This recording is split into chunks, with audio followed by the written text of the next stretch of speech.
आप सभी का हमारी इस वीडियो में स्वागत है। आज हम कक्षा 8वीं का दूसरा पाठ गाना बजाना इसको समझने वाले हैं। तो शुरू करते हैं। सबसे पहले हम परिचय पढ़ लेते हैं। इसके लेखक राम वृक्ष बेनीपुरी जी है। जन्म 1899 मुजफ्फरपुर बिहार में, मृत्यु 1968 बिहार। राम वृक्ष बेनीपुरी जी बहुमुखी प्रतिभा के स्वामी और यशस्वी रचनाकार है। निबंधकार के रूप में आप प्रसिद्ध है।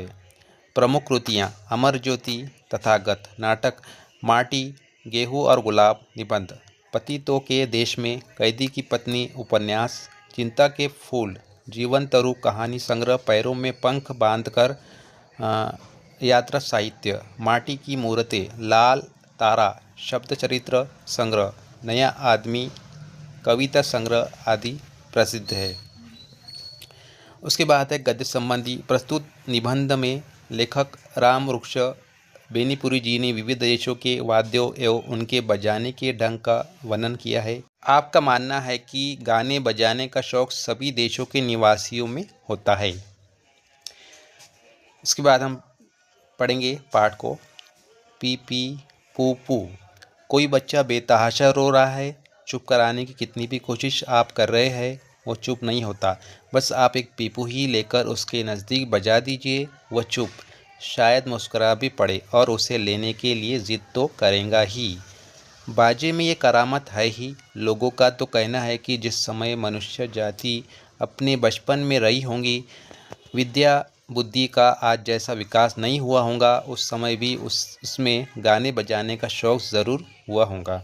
गाने के ज़रिए हम अपने दिल के उच्चावास को प्रकट करते हैं। बाजा उस गाने को भड़कदार और दिलचस्प बना देता है। आज संसार के पिछड़े देश में जाइए, आप वहाँ गाना बजाना ज़रूर पाएंगे। इन्हें ये बताया गया है कि संगीत और बाजे में जो कमाल का जादू होता है, जिसे रोता हुआ बच्चा भी मुस्कुराने लगता है। गाना बजाना इंसान की बहुत पुरानी आदत है। जब ज्ञान का विकास नहीं हुआ था, तब भी लोग गाने बजाने का शौक़ रखते थे। संगीत इंसान को अपनी जो भावना होती है उसको व्यक्त करने का अवसर देता है और बाजा उस संगीत को और अधिक आकर्षक बना देता है।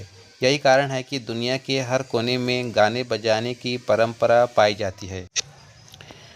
पहले कौन सा बाजा बना होगा, इसका अंदाज़ा लगाने वाले कहते हैं कि पहले कई चीज़ों को इकट्ठा कर उन्हें पीट पीट कर शब्द निकालने की चेष्टा की गई होंगी। मरे हुए पशुओं के चमड़ों को पोपले कद्दू पर मढ़कर, ढोल और नरकट की गांठों को छेद कर उससे पिपुही बना ली गई होंगी।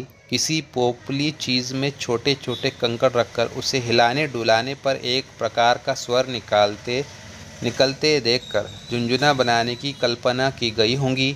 आज भी बहुत से देशों में 3 बाजे हैं: ढोल, पिपुही और झुनझुना। चाहे उनका आकार प्रकार अलग हो, इन तीनों के सहारे ही नाना तरह के स्वर निकाले जाते हैं। वनवासी लोगों के गाने बजाने को गौर से सुनने पर मालूम होता है कि उनमें ताल पर ज़्यादा ध्यान दिया जाता है, सुर पर कम। अमेरिका के रेड इंडियनों को देखिए, ये अफ्रीका के हबशी लोगों को गाना बजाते। ताल की प्रमुखता उनके यहाँ है।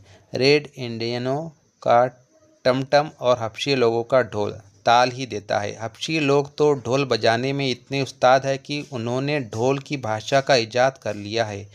एक जगह कोई ढोल बजा रहा है, दूसरा मीलों की दूरी पर बैठा उस ढोल को सुनकर समझ लेता है कि वो क्या कह रहा है।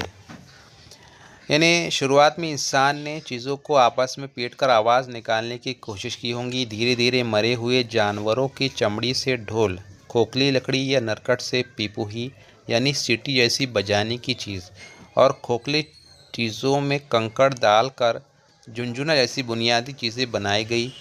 आज भी दुनिया भर में यही 3 बुनियादी बाजे यानी ढोल, पिपुही और झुनझुना अलग अलग रूपों में पाए जाते हैं। वनवासी और प्राचीन जनजातियों के संगीत में सुर से ज़्यादा ताल को महत्व दिया जाता है। चाहे अमेरिका के रेड इंडियन हो या अफ्रीका के लोग, उनके यहाँ ढोल और टमटम से ताल देना ही सबसे मुख्य होता है। अफ्रीकी लोग ढोल बजाने में इतने निपुण हैं कि उन्हें ढोल की आवाज़ से संदेश भेजने का तरीका बना लिया। इससे मीलों दूर बैठा व्यक्ति भी ढोल की ताल सुनकर उसका संदेश समझ लेता है कि वह क्या कह रहा है। गाने बजाने का शौक़, जैसा कि कहा गया है कि पिछड़े से पिछड़े देश के लोगों में भी है। मध्य अफ्रीका के लोग खूब गाते बजाते और उनका गवैया दल जहाँ जाता है उसे पूरा सम्मान मिलता है। किंतु वहाँ के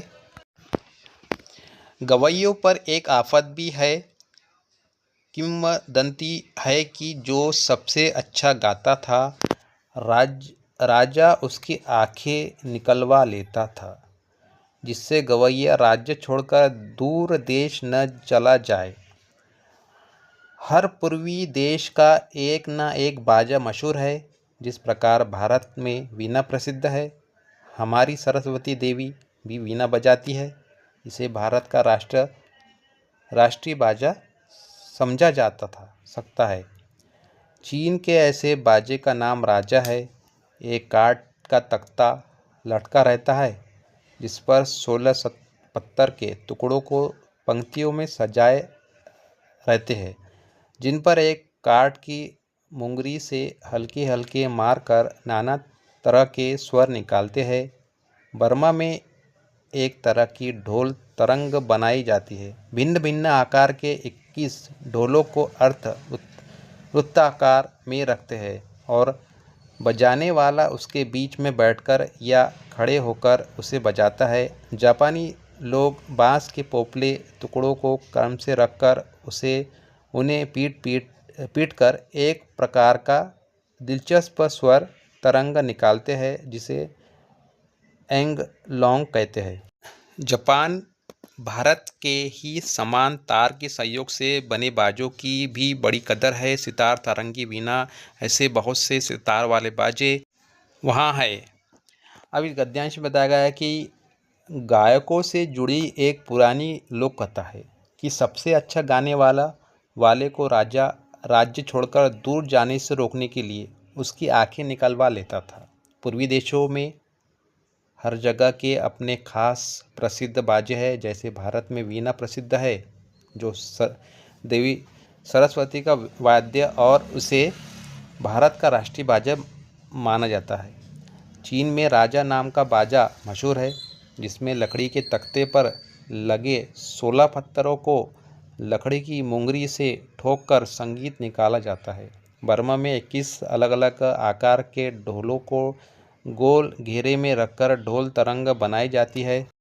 वही जापान में बांस के टुकड़ों से बना एंग्लोज बाजा लोकप्रिय है और वहाँ भारत की तरह ही सितार, सारंगी और वीणा से जैसे तार वाले बाजों की भी बहुत कदर की जाती है। उत्तरी अमेरिका के रेड स्किन जाति के मस्त गवैये होते हैं। उनके पास केवल 3 ही बाजे होते हैं, ढोल, पिपही और झुनझुना। किंतु इन्हीं के सहारे वे बड़े मज़े ले गाते हैं। अमेरिका के कुछ आदि निवासी एक विचित्र ढंग के ढोल का प्रयोग करते हैं। एक छोटे से ढोल में पानी रख देते हैं। अपने स्वर के अनुसार बनाने के लिए गवैये बार बार उसके पानी को कम या बेशी करते हैं। कुछ बाजे तो खूब ही विचित्र होते हैं। न्यासालैंड टापू के गवैये एक प्रकार का बाजा बजाते हैं, जिसे बाजों की खिचड़ी कहा जा सकता है। पैर में अखरोट के छिलके बंद रहते हैं, जिनके भीतर इन्हें अंदर पत्थर के छोटे छोटे टुकड़े होते हैं। हाथ में एक तार वाला बाजा रहता है, जिसके सिरे से घंटी लटकती रहती है। जब वे गाते हैं, एक ही साथ झुनझुने, घंटी और तार की आवाज़ निकलती है। फिजी के आदिवासी एक लंबी सी बंशी अपनी नाक से बजाते हैं। मलाया में भी विचित्र बंशी देखी जाती है। मेक्सिको में जो कांट से मुरम्बा बाजे का एक साथ 4 लोग बजाते हैं। ठीक इसी तरह भारत का सिंगा बाजा भी विदेशी लोगों के बेहद अनोखा और आश्चर्य। यानी उत्तर अमेरिका के रेड स्किन लोग जो है ढोल, पिपही और झुनझुना जैसे साधारण बाजों से ही खुश हो जाते हैं, और कुछ वहाँ के लोग रहते हैं तो ढोल में पानी डालकर उसकी आवाज़ और स्वर को बदलने का अनोखा तरीका अपनाते हैं। और दुनिया में कई अनोखे बाजे पाए जाते हैं, जैसे न्यासालैंड टापू के लोग पैरों में अखरोट के छिलकों वाला झुनझुना और हाथ में घंटी वाला तारा वाला बाजा एक साथ बजाते हैं। फिजी और मलाया के आदिवासी अपनी नाक से लंबी बंशी बजाते हैं, जबकि मेक्सिको में लकड़ी के मरिम्बा बाजे को एक साथ 4 लोग बजाते हैं। ठीक इसी तरह भारत का सिंगा बाजा भी विदेश देश लोगों के लिए बेहद अनोखा और आश्चर्यजनक है।